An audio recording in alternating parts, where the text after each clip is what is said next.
We'd also like to thank all of you for tuning in, whether this is your first event or whether you've attended all of them. I see some familiar names in the chat box, and so we're always excited and humbled by the response that we get every night that we do this. At this time, it is my pleasure to introduce tonight's guest, Don DiPrince. Don is the Chief Operating Officer at History Colorado. Many of you who are joining us from Pueblo or other parts of Southern Colorado probably know Don fairly well, and I'm sure you're happy to see her this evening. At the conclusion of this presentation, Don will take questions, so feel free to type your questions in the chat box at any time while she's speaking. So Don, welcome. We're excited to have you with us tonight. Thank you. It's wonderful to be here with everybody, and I hope I've never done a lecture from my living room, so any grace you can throw my way, I would appreciate. So we're going to go ahead and get started. My friend Zach is going to drive the presentation ship here. And, you know, first, before I really get started, I want everyone to, I always want to give a little bit of a frame about how I am thinking of this presentation. So in my mind, this presentation raises more questions than gives answers. These are a lot of questions that I have found intriguing as I study women's suffrage in conjunction with our work on the borderlands of Southern Colorado. And so I'm hoping that this presentation just challenges us to think about some of our long-held assumptions. You know, oftentimes you can find there are times when we make assumptions based on our biases at a certain time, and then those eventually just keep getting threaded into our historic record. I think it's smart, especially on these anniversaries like we've got right now, which is the 100th anniversary of the 19th Amendment. It gives us an opportunity to challenge some of our long-held assumptions. So that is part of the spirit in which this presentation is given. I also just want to give a few definitions here before we get started. So when we talk about the borderlands of Southern Colorado, this is really that section of Southern Colorado that once was part of Mexico. And then as part of the Treaty of Gua, after the Treaty of Guadalupe Hidalgo becomes part of the United States, and then eventually part of Colorado. The other thing I just want to point out, as I mentioned just a second ago, some dates around women's suffrage. This is the 100th anniversary of the 19th Amendment, which removed, we like to say, removed gender discrimination in voting across the country. But you may already know this, Colorado was well ahead of the national curve, and women in Colorado were able to vote in 1893, so more than a quarter of a century before the rest of the country. Colorado, of course, became a state in 1876, and 1877, there was a ballot initiative to remove gender discrimination from voting, which did not pass. Those are all important things that are part of this discussion. Okay, Zach, I'm ready for the next screen. So what I want to point out also in context of this conversation is that, you know, there is a long-held belief that as encapsulated here in a current entry from Colorado Encyclopedia, and I'm not picking on Colorado Encyclopedia, they're certainly not an outlier. This is an assumption that is held by many people when they think about the suffrage in Colorado. And so you can see the highlighted portion that talks about one of the reasons it was believed that suffrage did not pass popular vote in 1877 was the Hispano factor. This idea that Hispano men largely did not support voting rights for women and were part of the reason why the 1877 referendum failed. But by 1890, they constituted a smaller percentage of the state's population, giving this pro-suffrage camp an advantage. So this is the assumption that I want to raise questions about. This idea was the Hispano factor a major part of why women did not get the right to vote in 1877. And then I also just want to point out that this idea of the smaller percentage of the state's population by 1890 is also a problematic, can be seen as a problematic concept. This idea that people who had been here for generations suddenly made a smaller percentage of the population because there was an influx of new Anglo population with westward movement, and thus some of these progressive notions suddenly became possible. So like I said, not picking on Colorado Encyclopedia, this is a long-held assumption, it's just encapsulated here. So next slide, please, Zach.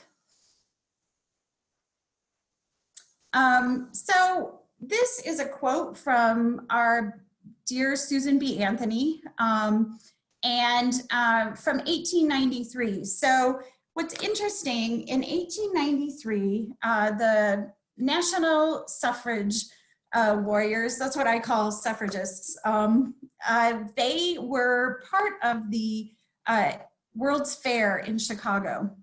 And a contingent from Colorado went to appeal to the national suffrage movement to say, hey, you helped us in 1877, we didn't get this passed, but can you come back in 1893 this year? We think we can do this. Can you help us get this passed? This is our year. And Susan B. Anthony said, this is her quote, "Have you converted all those Mexicans out in the southern counties?" So again, playing on this assumption that Hispano men in southern Colorado were the reason why women did not get the right to vote in Colorado. So Miss Anthony did not follow up, but fortunately, Carrie Chapman Catt decided to come to Colorado in 1893 and helped the women and men in this state to organize around this vote. So next slide, please. So one of the things that made me really think about why we should think of these two things together, this idea of borderlands and the idea of women's right to vote. And I think there's just some really interesting connections with the year 1848.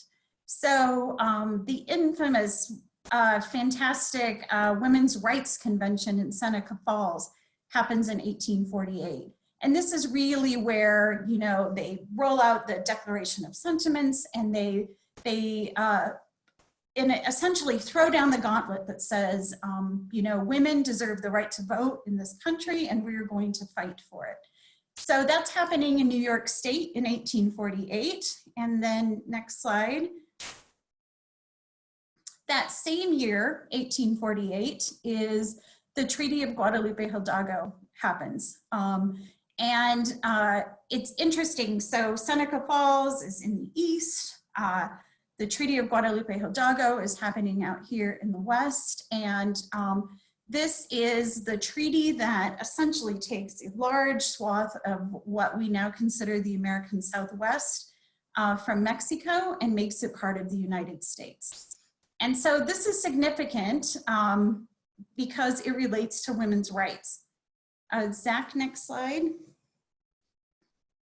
So before the Treaty of Guadalupe Hidalgo, Mexican women, and probably most specifically wealthier Mexican women, had more rights in this land than their Anglo-American peers. Part of what happens after the Treaty of Guadalupe Hidalgo is that the Anglican laws of coverture start being applied to this same landscape out here in the American Southwest. So coverture is a law that was imported, and it is this idea that when a woman becomes married, she surrenders all of her property, her legal claims and rights to her husband.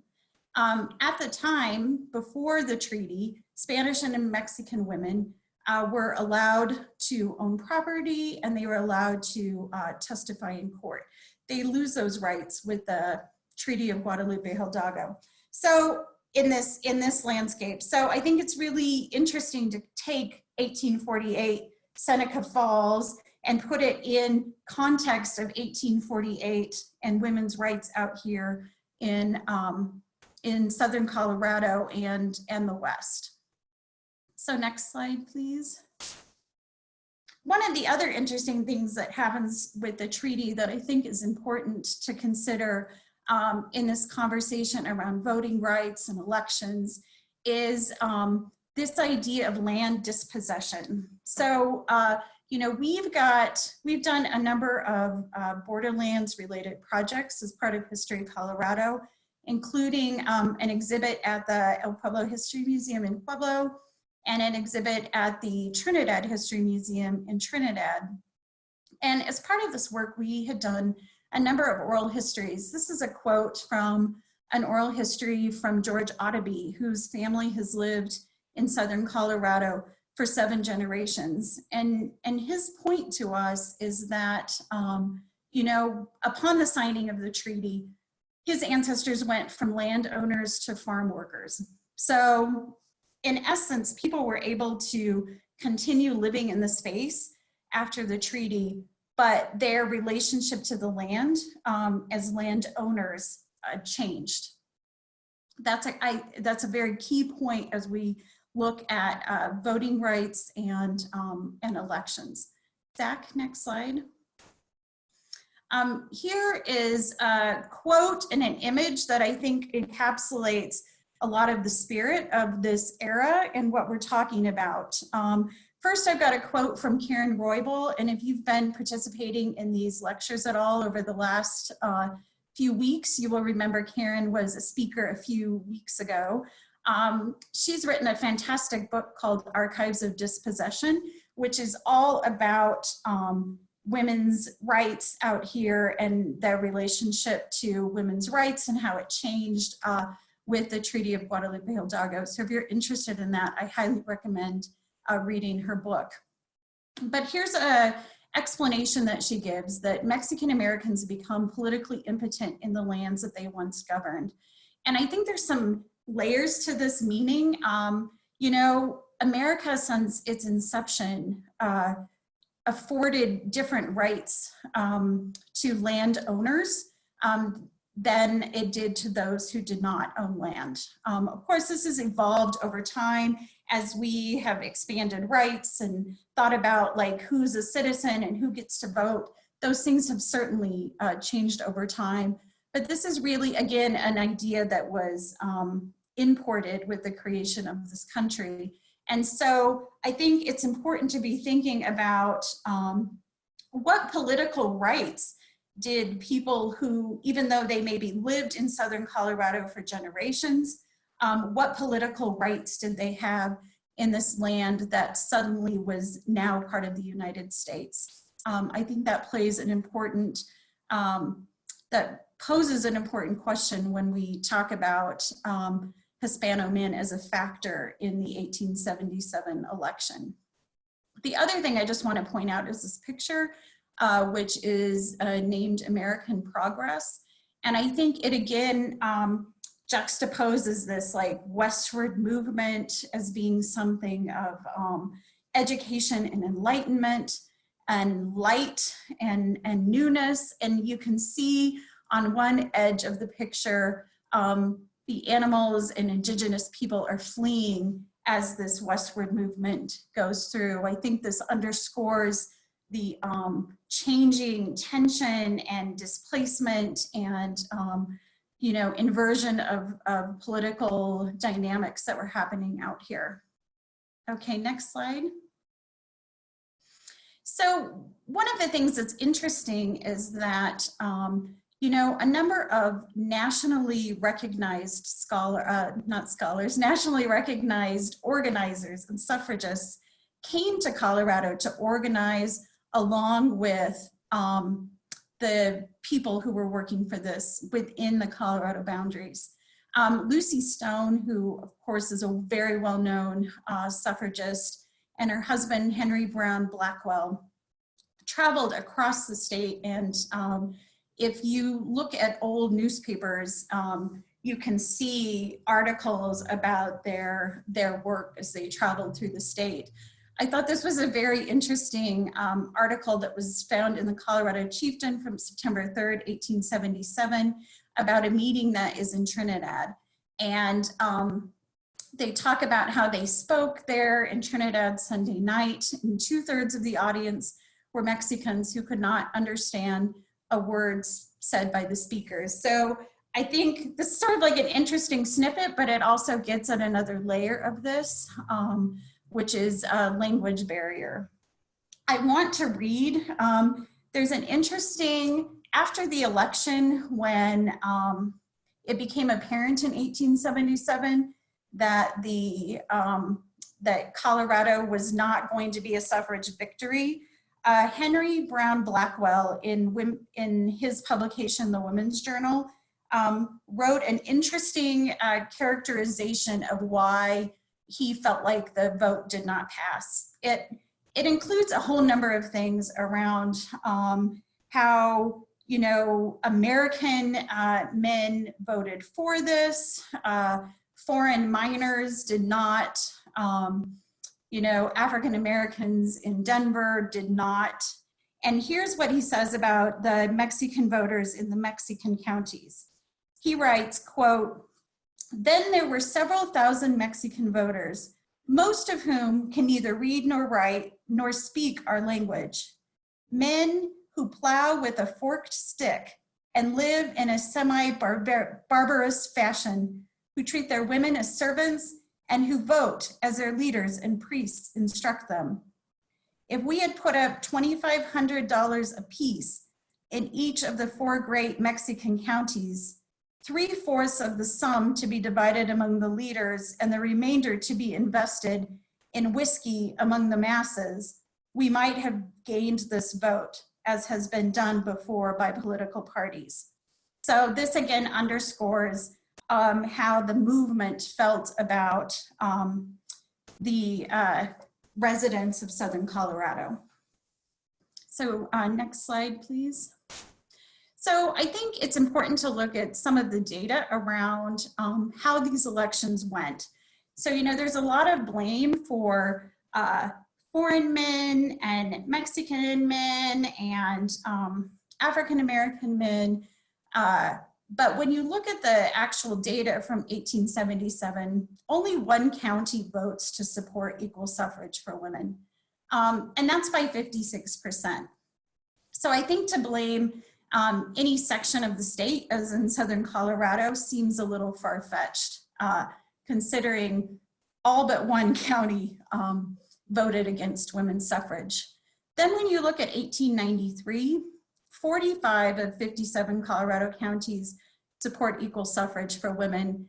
Of course, some Southern Colorado counties do not, but some of them, like my own beloved home county of Otero County, actually do. So I think, again, that just looking at this data, I think poses some additional questions.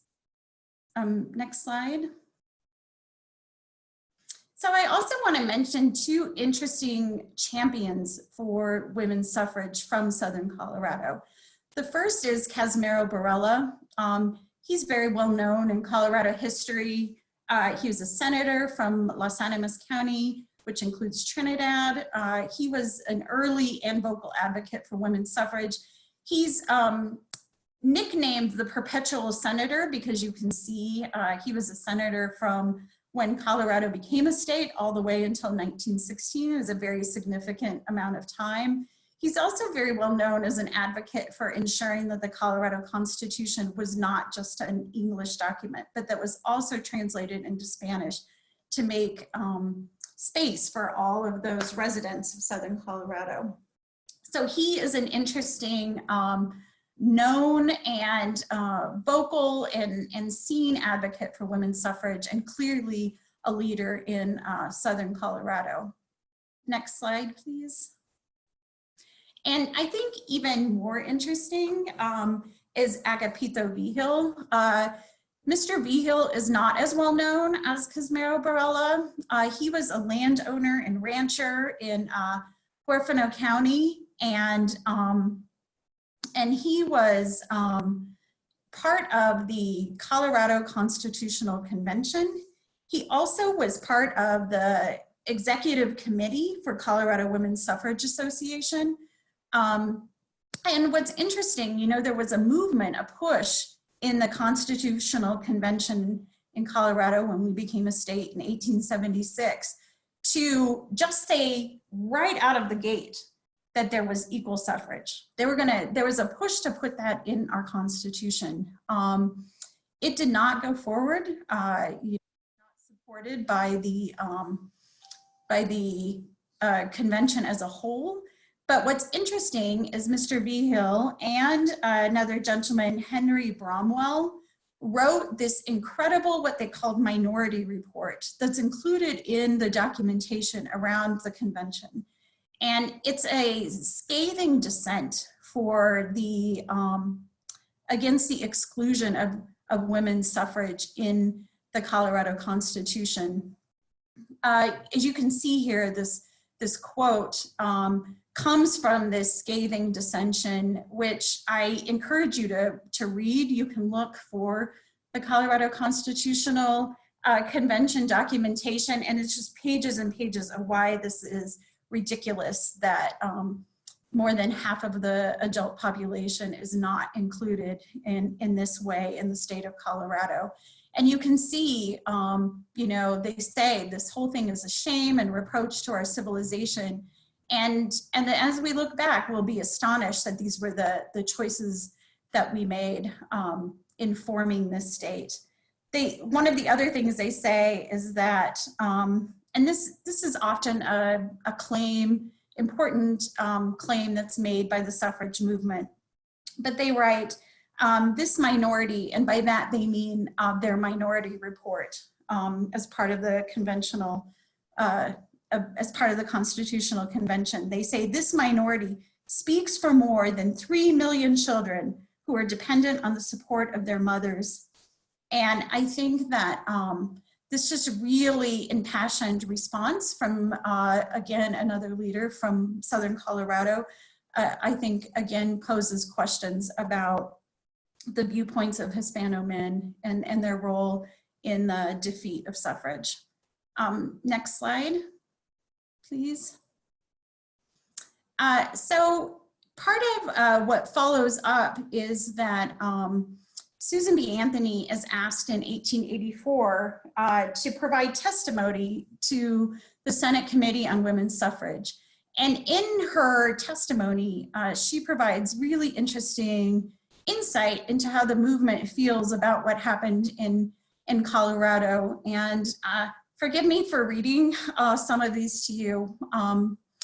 It's not always the best presentation technique, but I think it helps to drive the point here. So she talks about who voted yes. So the people she describes as the yes vote in 1877 are native-born white men. And of course, like we talk about Native Americans in a much different context today, but this was part of the language around you know, this Americanism, and native-born was really specific to Anglo men. So she says the yes vote were native-born white men, temperance men. Of course, that's a connection to prohibition and alcohol. They were cultivated, broad, generous, just men who think. And then she describes the 16,000 plus men who voted no. And the class of voters who voted no include Mexican greasers in the county of Las Animas, large population of Mexicans, and they always have a large majority over the native population. Again, what she means there is the Anglo population. They don't know our language at all. Denver Negroes who've never been educated on the great principles of human freedom. And then again, in the same way that Henry Bromwell suggested, it was also the majority of wage laborers known as foreigners. This is the class of the no vote. So I think you get a picture into how many members of the movement, when you think about the piece that Henry Brown Bromwell wrote in the Women's Journal, and you look at Susan B. Anthony's testimony, that how people in the movement viewed this. You know, there are some interesting intersections here with relationship to gender and class, as well as race and ethnicity. All of them are present in how the reflections of the 1877 vote went. I don't think you can just pull out the gender piece of that without also examining the issues of race, ethnicity, and class. Next slide, please.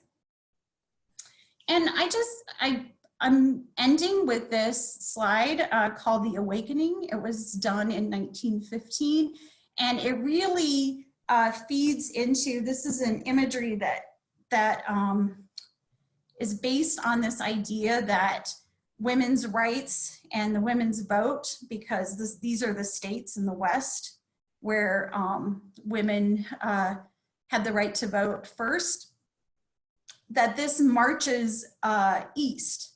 And what you see is this like image of a white woman in this like form of liberty, and she is marching east. And what I think is really interesting about this, you know, there's a lot of discussion about why was the American West first in women's suffrage? And there's discussion about just the ideas around, you know, liberty and freedom that come from the landscape and the Western ways and all of that. But part of me wonders if there's any element of that can be traced back to the rights that women had in this space pre-1848. So I don't know, again, like my attempt in this presentation is to raise questions about some of our long-held assumptions about the people of Southern Colorado. I am from Southern Colorado, born and raised, and so, you know, I want to always make sure that we're not making assumptions about the people who live there and who have lived there, and I want to thread that in within the context of this larger conversation around suffrage. So with that, I'm happy to answer any questions that you might have that I hope I'm able to answer. Hey, that was really great. Thank you, Dawn. We do have a couple of questions that have been asked already. Virginia is asking whether you know if there was a Spanish language newspaper in 1877 when Stone spoke to the Hispano audience. Yeah, there were a number of Spanish language newspapers, and some of them, however, were part of, you know, English language newspapers. So I know some of them had like once a week, like a more irregular presence. And I have not done any research with the Spanish newspapers, but that would be a really interesting way to see how people were viewing the women's suffrage movement in these spaces. We don't always have access to those purely Spanish language newspapers because the archives aren't always as available. They didn't last as long or whatever, but that's definitely something I would be interested in tracking down.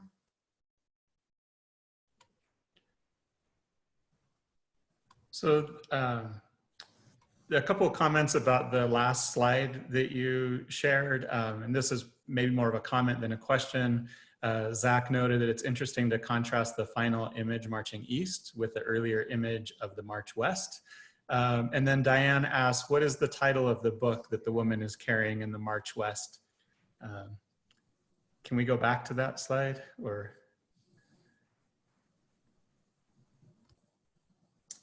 That one?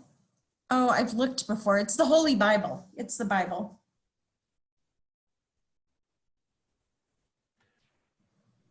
So Wynn asks if there's any evidence in how Susan Anthony gathered her data and views about the 16,000 no votes in 1877.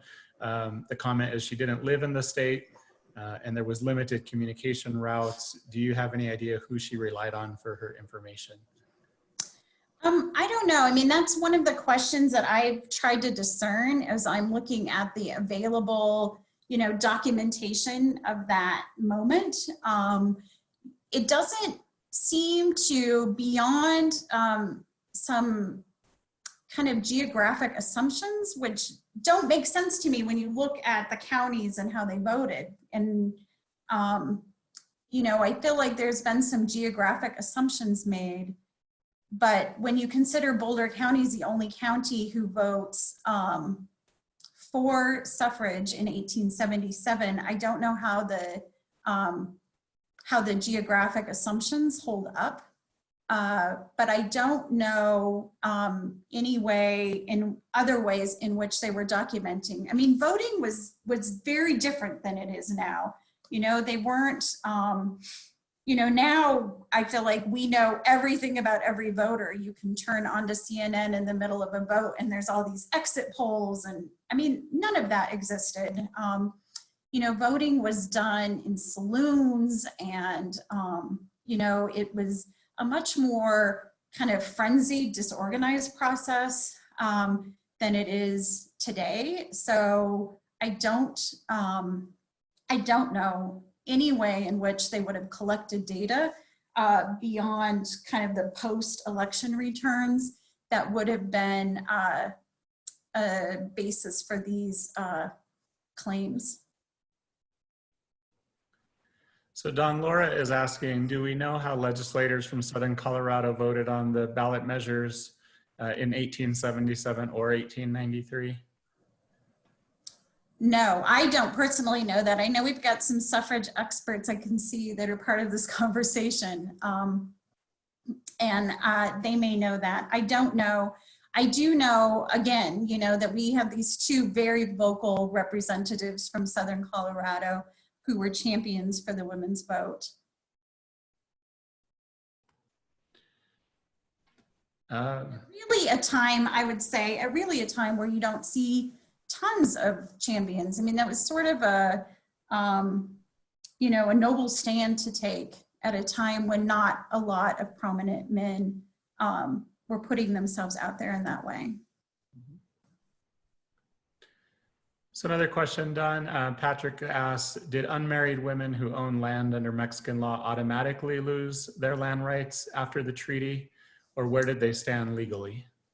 So what's interesting after the treaty, of course, is that there's this shift of laws, and it's not like it was this immediate hammer that happened, because part of what's interesting about anything that's Borderlands related is just by the nature of the space. When you're in the borderlands, you are far away from the center of power. So when you consider that Washington, D.C. is very far away from Southern Colorado, there was no one here immediately enforcing these new laws. So the ways in which you see things shifting is really when you start seeing surveyors and lawyers coming west and making claims to the land in which people lived. So there's this whole period when people are uncertain, quite honestly, about their land rights. Under Mexican law, land ownership was documented in a very different way than suddenly it is now documented under American law. And one of the things that you see happening is that Hispano women who own land are marrying Anglo men. And so there's a whole bunch of really incredible literature, including Karen Royball's or Maria Montoya's Translating Property, that talks about why this would happen, why Hispano women would be marrying Anglo men, and what that does to who owns the property and who owns the land.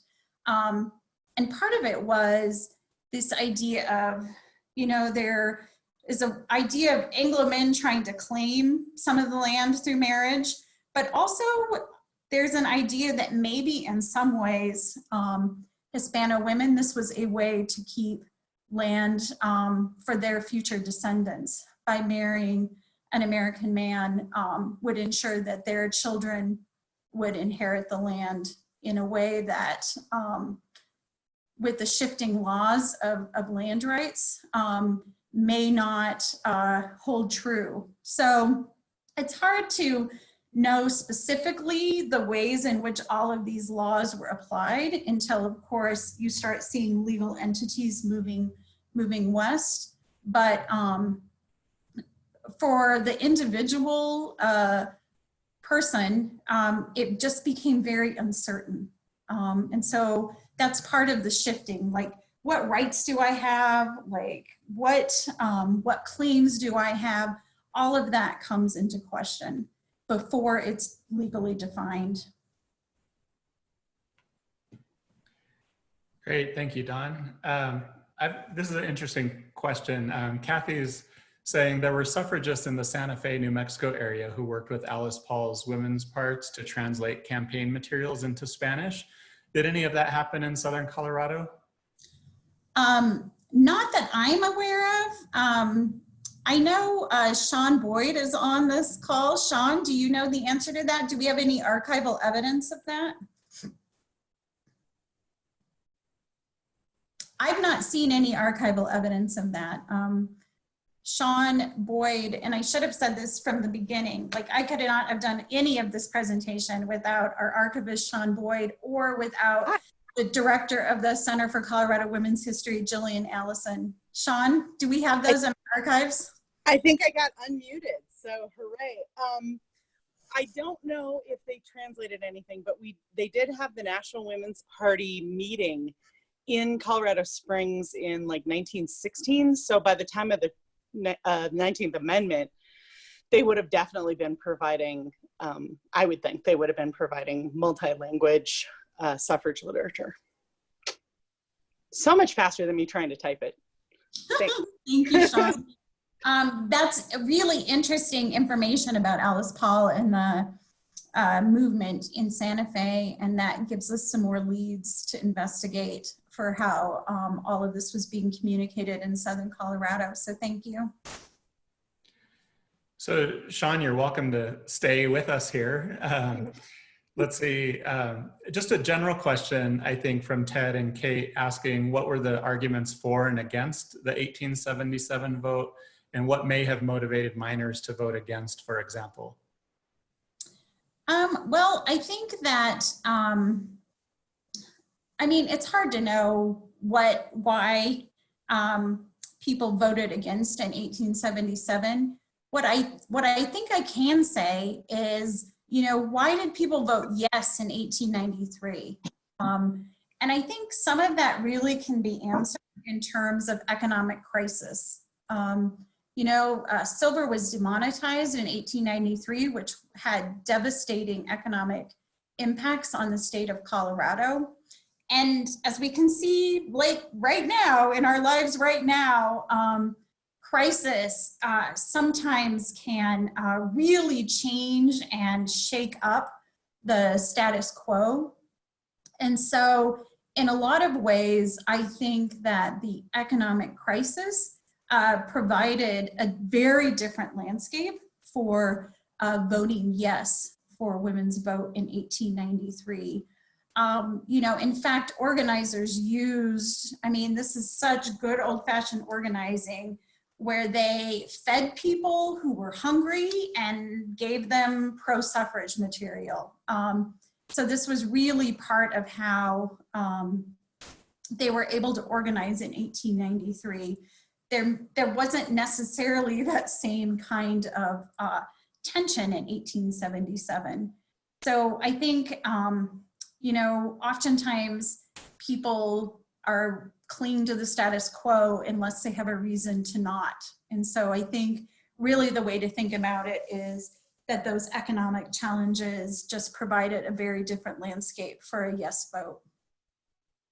You also have to remember that the election cycle was much shorter in 1893. Like they started campaigning in September and the election was like November 7th. They said that part of their motivation was to get out before the Brewers Association realized what was going on, because the Brewers Association was the single largest anti-suffrage bloc in 1893. The other interesting thing we found as we're looking through the coverage of this in the Women's Journal from 1877 is it seemed like there was some significant shenanigans that went on with the ballots.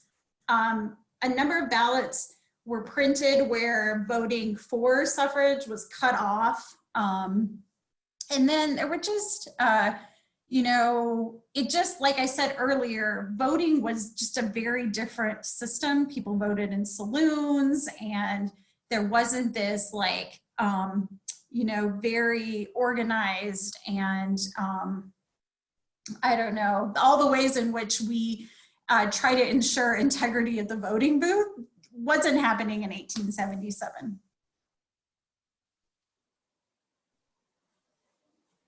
History Colorado does own the 1877 Women's Suffrage Association original books with the minutes of that organization. And I'm trying to figure out how to get them online as soon as possible. We took pictures of them because I needed them for some research. And now I'm like, oh, now we have pictures. We should push those out online. Yeah, we can share some of that information via our blog. So you can see some of these original documents that we've been talking about. It'd be great to share also the Colorado Convention articles so people can see that really fantastic minority report on women's suffrage from 1876. So speaking of that report, Virginia's asking if we have any more evidence for Agapeto Vigil than what is in the House record or in the newspapers. Yeah, we have some. In fact, Sean was able to find some stuff fairly recently.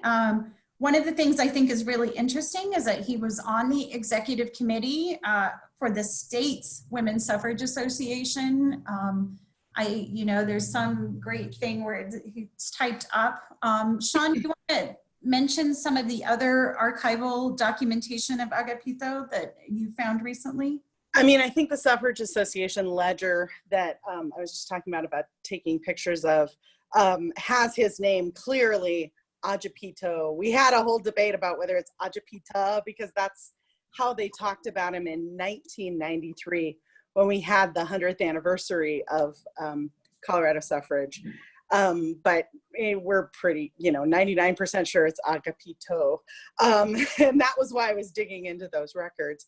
I wasn't able to find a lot of evidence of him outside of the Constitutional Convention and the suffrage documents. They moved to New Mexico kind of early in I think he's still in Colorado in the 1900 census, but they moved to New Mexico and they lived in the Las Vegas, New Mexico area for, after 1900.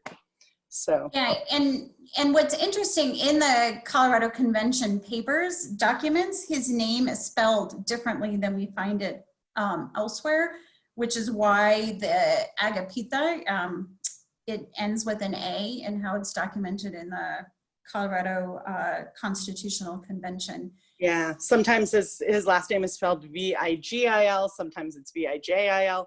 So you have to be creative when doing those kind of keyword searching of documents. Yeah, and I think it's clearly just, these are Anglo-American records for the most part, and so didn't always have the same consideration for these kinds of spellings as they documented Hispano names. So we have a question whether the 1848 vote was connected to giving Catholics and Jews the vote before this time. several questions also about the role of the Catholic Church in these elections. Is that something you can speak to, Don? Yeah. So certainly the Catholic Church was not supportive of this. And if I go back to the Henry Bromwell's report in the Women's Journal, he says that there is a considerable class of bigots, Catholic and Protestant, who were marshaled against us, who fulminated their I don't even know how to pronounce this word, against us from the safe sanctuary of their pulpits, as was formerly done against the freedom of the slaves in the name of those much abused apostles, St. Peter and St. Paul. So this was certainly something in which both Catholic and Protestant churches were fighting against in a public way. And I would say the bishop for the Denver, I don't know if he was the bishop for all of Colorado or just the Denver area, wrote kind of a scathing anti-stuff. Well, he gave a sermon and then they reproduced it in the newspapers. And it's pretty much what you would expect about submitting to your husbands and taking care of your house before, sullying yourself in the public realm, that kind of thing. Yeah. So they took the bishop's sermon and they used it, the anti-suffrage contingent used his words as part of their political marketing, political propaganda. So Don, we have a question not about suffrage, but about the photo on your last slide. You may know this. The question is, do you know where the settlement in the photo is located? And do you know if any of the original buildings remain? So what I do know is that that's Fisher's Peak. And so this is around the Trinidad area. I don't know exactly which side of it it's on or anything particularly about the settlement. What I love this image so much. I love that there's Fisher's Peak, so you really know that this is part of Southern Colorado, but you can I love this woman in her white dress in the foreground. There's a real interesting human element to it. And then of course the adobe structures are beautiful as well. So we have a question for Sean. Macy is asking, does the History Colorado Archive have a mechanism in place for digitizing materials? We do. Digitizing is easier than sharing. So we have a photo lab that can take something like a ledger and take photos of it pretty quickly, actually. But getting that online, we're still working through some of the kinks of that, but I'm hoping I can get them into our main museum catalog that has all the artifacts in it, so you can see it in the context of other things about suffrage. I'm working on a guide to all of our women's suffrage collections at the museum, so it'll be part of that as well. So the other thing I will add is that we have a really incredible crowdsourcing project that's happening right now.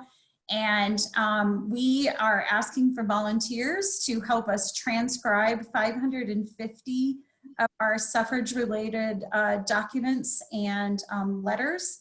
If you visit the History Colorado website, and when we follow up, we can send a follow-up email that's got a link to this. If any of you are interested in volunteering from the safety and comfort of your homes and helping us to transcribe some of those documents, that just helps us to do more research and build more knowledge around Colorado's role in the suffrage movement. And just kind of to piggyback on that, one of the letters that's in there is from Susan B. Anthony the week after the 1893 campaign. And she says, "Oh, how glad I am that at last we have knocked down our first state by the popular vote," with 2 exclamation marks. It might as well have a little smiley face on it. All right, so we've got time just for maybe 1 or 2 more questions. Macy's saying, I'm curious, 1877 is also the end of Reconstruction. Even though Colorado wasn't a Confederate state, is there any potential relation between more conservative voting and the end of Reconstruction? I don't know the answer to that, but what I do know is that there was a rush to form Colorado that was part of this kind of Civil War era in terms of who was pro-slavery and who was against slavery. So some of just even the formation of Colorado as a state in 1876 was fueled by these national tensions related to the Civil War. And there were some who wanted Southern Colorado to not become part of Colorado. They wanted it to remain part of what was seen as New Mexico and eventually becomes the state of New Mexico. They call it the New Mexican Notch. And there was just some interesting connections made between the way in which lands were organized and treated as part of Mexican land rights. Some of the people arguing against Southern Colorado becoming part of Colorado created a connection between the former ways in which land rights were handled and the ways in which Southern states treated land. So it's sort of it's complicated. I mean, there were connections with what we now see as Southern states of the American West and land ownership. They felt connected to the way in which Southern states treated land ownership.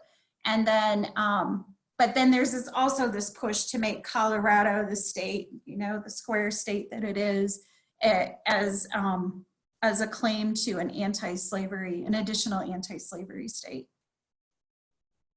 So I don't know how that all trickles down into how people would vote on women's suffrage is a larger question. So before we wrap up, Dawn, I know you mentioned this being the 100th anniversary of the 19th Amendment and that History Colorado really is doing a lot to commemorate Colorado's role in women's suffrage. Can you speak about maybe future activities and events coming up that people who are interested and enjoyed this talk might be interested in queuing into down the road? Yeah, so thank you, Zach. We have an incredible lecture coming up not very far from now on May 27th, which these are some of the most known national scholar authors on women's vote in America. Dawn Teal and Sally Roche Wagner, both of them have written incredible books. And what's so amazing about this lecture is that these two incredible scholars will be in conversation with each other. I think it's something like, if you can make this lecture, you will not regret it. It is free, it is via Zoom.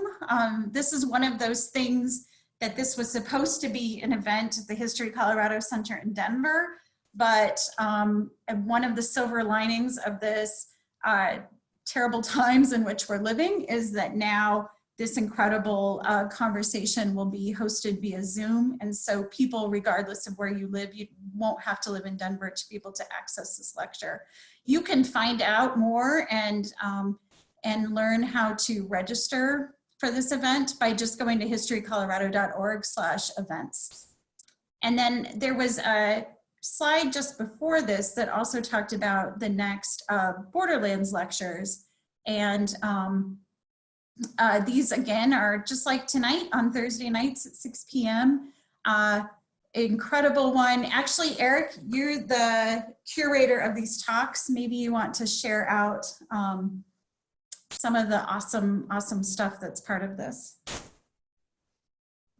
Yeah, so thank you. Before we do that, just want to thank you again, Dawn, for joining us this evening.